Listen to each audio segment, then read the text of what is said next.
Il ne savait pas exactement comment tout avait commencé, ou plutôt il refusait de croire que ce moment précis, celui où elle lui avait dit le plaisir n'a pas d'âge, avait été le vrai déclencheur, car à ses yeux, tout avait basculé bien avant même qu'il comprenne qu'elle avait 25 ans de plus que lui, bien avant qu'il découvre son prénom, bien avant que leur premier regard ne se transforme en murmure, en invitation, en défi silencieux. Tout avait peut-être commencé ce jour. Là dans la petite librairie du centre-ville, lorsqu'il s'était réfugié à l'intérieur pour échapper à une averse soudaine, trempé, frustré, sans parapluie ni envie de rentrer chez lui, et qu'il l'avait vu au fond, installé dans un vieux fauteuil en cuir vert, les jambes croisées avec une élégance nonchalante, un livre à la main, un verre de vin rouge posé à côté, et ce regard qu'il n'avait pas compris tout de suite mais qui allait le hanter ensuite comme une promesse jamais tenue. Calme, pénétrant, ironique, presque moqueur, comme si elle l'attendait depuis toujours, comme si elle savait déjà, avant lui, avant tout, avant qu'il ne pose ses yeux sur elle, avant qu'il ne s'approche de la table des romans contemporains, qu'il fasse semblant de lire les résumés tout en l'observant du coin de l'œil, avant qu'elle ne lui dise, sans lever la tête, « Tu ne lis pas vraiment, n'est-ce pas ?» avec ce ton sûr, chaleureux, presque maternel mais chargé d'une énergie étrange. Une chaleur enveloppante et troublante à la fois, comme un feu qui ne brûle pas mais qu'on ne peut s'empêcher de regarder, et lui, surpris, un peu gêné, avait bredouillé quelque chose de vague, une phrase sans intérêt sur le mauvais temps, et elle avait fermé son livre, l'avait observé franchement cette fois, longuement, comme on jauge une matière rare ou un objet ancien qu'on aurait cru perdu, puis avait souri, un sourire si lent, si plein, si assumé, qu'il en avait oublié la pluie, le livre, la gêne, et n'avait retenu que cette sensation dans son ventre, ce flottement bizarre entre admiration, trouble, curiosité et désir, un désir qu'il ne comprenait pas encore, parce qu'à cet instant, il ne savait rien d'elle, rien de son âge, rien de sa vie, seulement ce magnétisme, cette autorité douce et sensuelle qui l'attirait comme un aimant vers une zone interdite, et pourtant, il était resté, il avait oublié le temps, la différence d'âge, la logique. Il s'était laissé porter par sa voix. Grave, son humour tranchant, ses mains longues et fines qui jouaient avec la tranche du livre, et quand elle avait proposé un café, il avait dit oui, sans hésiter, sans même réfléchir à ce que cela impliquait, et la soirée avait continué ainsi, naturellement, comme si elle l'écrivait elle-même, comme si chaque moment était déjà prévu, comme si tout devait arriver, et pourtant rien ne semblait forcé, rien ne paraissait calculé. Plus tard dans la nuit, dans son appartement décoré d'objets du monde entier, d'œuvres d'art silencieuses et de parfums subtils, lui avait servi un verre de cognac, l'avait regardé dans les yeux, et lui avait dit, très simplement, « Tu veux savoir mon âge, n'est-ce pas ?» Et lui, pris de court, avait tenté un sourire, avait voulu dire non, mais elle avait enchaîné, « J'ai 49 ans, Thomas. Toi, tu en as 24, n'est-ce pas ?» Et là, le monde avait vacillé une seconde, mais elle n'avait pas détourné les yeux. Au contraire, elle s'était avancée, avait posé ses doigts sur sa joue, doucement, et avait murmuré, « Le plaisir n'a pas d'âge. » Tu ne crois pas, et il n'avait rien répondu, car il n'y avait rien à dire, parce que son corps avait déjà répondu, son souffle, ses yeux, tout en lui s'était tendu vers elle comme une corde qui cède au désir, et cette nuit-là, il avait découvert un autre monde, un monde de lenteur, de maîtrise, de murmure, un monde où chaque geste comptait, où chaque soupir était un langage, une offrande, une provocation douce. Elle l'avait déshabillé sans hâte, comme on déballe un cadeau précieux. Elle l'avait guidé sans dominer, elle l'avait mené là où il n'était jamais allé, pas seulement dans son corps mais dans son esprit, dans sa manière de ressentir, d'écouter, de donner, et les jours suivants, il avait voulu fuir cette évidence dérangeante, cette sensation de perdre pied, mais elle ne l'avait pas retenu, elle l'avait laissé partir avec un simple sourire, comme si elle savait qu'il reviendrait, et il était revenu, une semaine plus tard, puis 2 fois par semaine. À chaque instant où il pouvait s'échapper de son quotidien, de ses amis, de sa jeunesse bruyante et sans saveur, pour se glisser dans son monde à elle, feutré, exigeant, raffiné, où il apprenait à écouter la musique autrement, à parler moins fort, à faire l'amour sans chercher à impressionner, à goûter le silence, à embrasser sans urgence, à désirer avec patience, et cette relation, étrange, secrète, belle et dangereuse, avait duré tout un été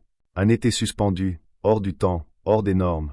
Un été de transformation, jusqu'au jour où elle lui avait dit, un matin, « Il faut que tu partes, Thomas », sans colère, sans larmes, juste avec cette tendresse infinie dans la voix, et il avait compris que c'était la fin, qu'elle ne lui appartenait pas, qu'elle n'avait jamais voulu le garder, qu'elle avait été là pour lui montrer un chemin, une façon d'aimer, une façon d'être homme, et qu'il devait désormais vivre avec ça, avec ce souvenir brûlant, ce secret qu'il ne pourrait jamais raconter. sans le trahir, sans la trahir, car elle n'était pas seulement une amante plus âgée, elle avait été son initiation, son rite de passage, sa métamorphose, et chaque fois qu'il croiserait une femme au sourire sûr, au regard posé, chaque fois qu'il entendrait un verre de cognac teinté sur une table, chaque fois qu'il passerait devant la librairie sous la pluie, il se souviendrait, non pas d'un âge ou d'une différence, mais de cette phrase qu'elle lui avait offerte comme un talisman. Le plaisir n'a pas d'âge. Il se rappelait avec une clarté presque douloureuse les premiers instants après cette révélation, comment le poids de cette différence d'âge avait semblé à la fois énorme et insignifiant, un fossé invisible qu'il aurait pu franchir d'un pas si seulement il s'autorisait à le faire, mais qui en même temps lui rappelait toutes les conventions, tous les jugements silencieux de la société, cette peur sourde de l'opinion des autres. La crainte d'être catalogué, ridiculisé, de perdre ses amis, sa famille, son propre équilibre, et pourtant, chaque fois qu'il repensait à elle, à sa voix douce et assurée, à ses gestes précis, à ce mélange unique de force et de vulnérabilité qu'elle portait comme une seconde peau, il sentait ce doute s'évanouir, remplacé par une certitude intime, celle que l'âge n'était qu'un nombre, qu'une simple donnée, alors que ce qui comptait, ce qui créait le lien, la magie, la tension électrique entre eux, c'était cette complicité, cette passion partagée, cette envie profonde de se découvrir et de s'abandonner, et il se surprenait à attendre leur rencontre avec une impatience presque adolescente, malgré son âge réel,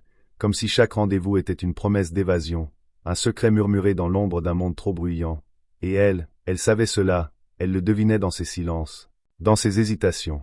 Et ne le poussait jamais, au contraire, elle le rassurait, lui offrait un espace sûr, un refuge où il pouvait être lui-même, avec ses failles, ses doutes, ses désirs maladroits, et c'était peut-être cela, le plus beau cadeau qu'elle lui avait fait, lui apprendre à s'aimer sans condition, à s'accepter, à oser, à vivre pleinement malgré les règles et les barrières, et leurs conversations, souvent tard dans la nuit, s'étiraient en débats passionnés sur la vie, l'amour. Le temps qui passe, et la jeunesse qui fuit, et elle lui racontait des fragments de son passé, des histoires de voyages, de rencontres, de douleurs aussi, de pertes, de renaissance, et lui écoutait, fasciné, découvrant qu'elle était un livre ouvert et complexe, avec des pages lumineuses et d'autres plus sombres, et peu à peu, il se sentait pousser des ailes, devenir un homme plus riche, plus sensible, plus vrai, et pourtant, malgré cette évidence, malgré cette intensité,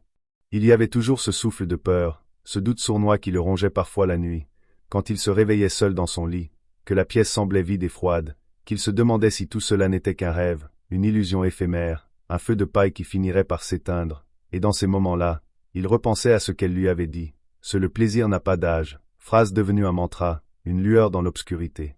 Et il essayait de se convaincre que oui, il pouvait braver le regard des autres, qu'il pouvait aimer sans limite, sans chaîne, qu'il pouvait être heureux simplement parce qu'elle était là, parce qu'elle existait, parce qu'elle l'aimait aussi, même si c'était à sa manière, unique, parfois distante, mystérieuse, mais toujours vraie, et c'est ainsi qu'il avait appris à écouter son corps, à lire ses émotions, à se laisser aller, à vivre chaque instant comme un cadeau rare, à comprendre que l'âge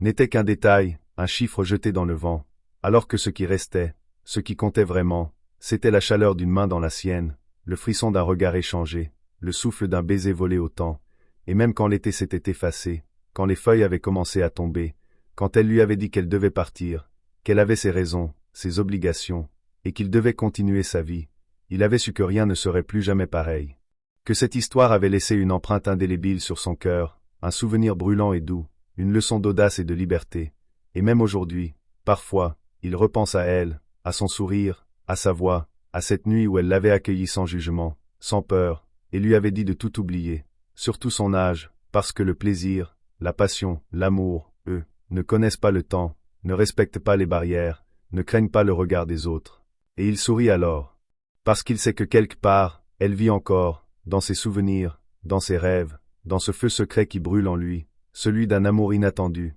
improbable, mais vrai, un amour qui défie les règles, qui dépasse les âges, un amour qu'on ne peut expliquer mais qu'on ressent au plus profond de soi, comme une évidence, comme une promesse éternelle.